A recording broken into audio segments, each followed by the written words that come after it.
Brothers and sisters, Happy New Year. Welcome back to yet another exciting video where we bring you African news as hot as they are. So what is happening in Kenya, between Kenya and Uganda?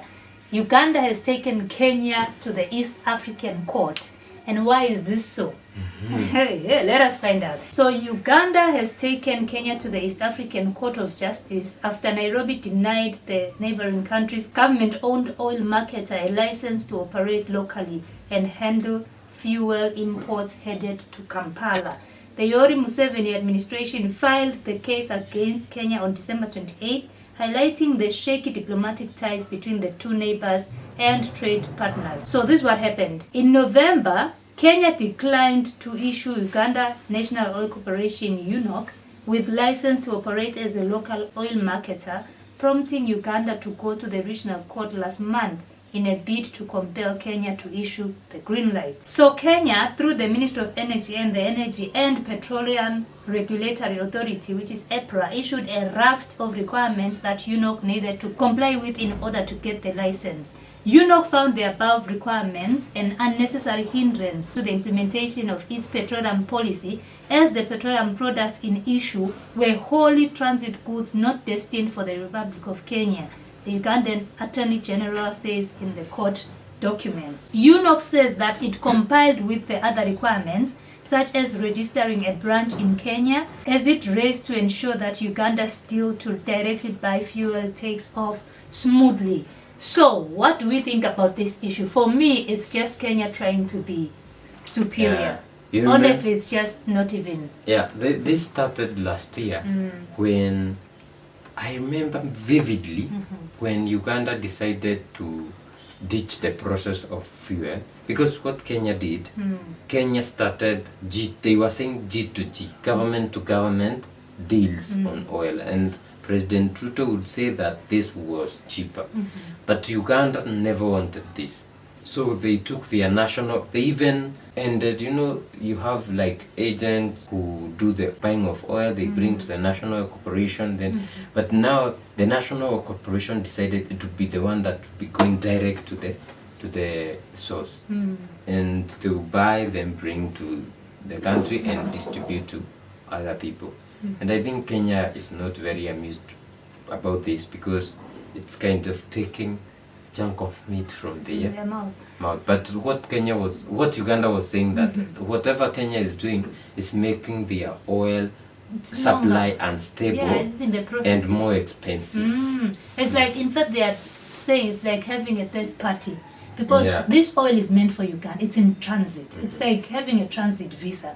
The country you are transiting through should not even be paying more attention to you. They should just let you go to your final destination. That is where you need to be asked questions and all of that. So you trying to block me or blocking my goods that are not even meant for your country, because you are saying, I don't know, you have to register, you have to do this and do that. And they had complied. This is what Uganda is saying. We had complied. We had even registered a company in Kenya, a branch of UNOC in Kenya, to say, this is UNOC branch in Kenya, will be doing all the operations from that side. We have seen a lot of international companies in Kenya, in our countries, and you should not really block them just because it's Uganda's government company. So I don't know if they have an issue with Uganda or what is happening here. It's totally wrong. A lot of countries have their companies operating from different countries. It's wrong, but governments, it's like there's someone who's benefiting. So they have to block them so that they can revert to their old processes. And then be bribed to open up again. We love bribes. And there was an uproar in Uganda because some people were pushed out of the oil business. And I'm sure even in Kenya some people are being pushed out. So it's a war in all these countries. It's a war, but hopefully President Ruto and President Museveni will come together and bring about a good deal for Ugandans and for Uganda, because this is for Uganda. It's not even for Kenya. No.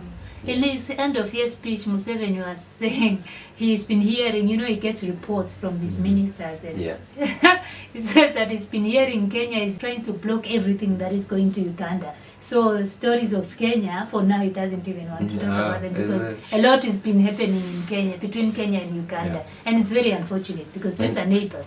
And these are neighbors, we are brothers, we have Luos and Luyas in the other side, as we have them in Kenya. They are brothers.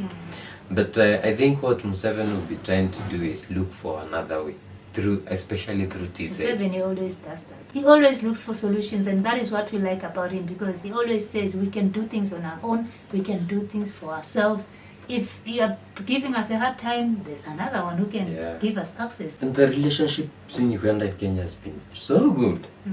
Only now. So guys, let us know what you think about this. President William Ruto and your government, what is happening? Why are you being so hard on Uganda? I mean, if they are not following the right procedures, let them know. Tell them this is how it's done. This is how you should be doing it. And it's surprising it's only now that they are not following the right procedures. So guys, let us know what you think. If you are from Uganda, how is this affecting you? How are things moving on, even despite all of these disagreements with Kenya and fights? And these are small nitty-gritty fights that are affecting the economies of both countries. Let us know in the comment section down below. Please don't forget to like the video, share the video, and definitely subscribe. And we have a live stream on Saturday, which will be looking at Somalia and Ethiopia war. And unpacking what is really happening. Hopefully you'll join us to help us deliberate on this issue. We'll see you in the next one. Bye bye.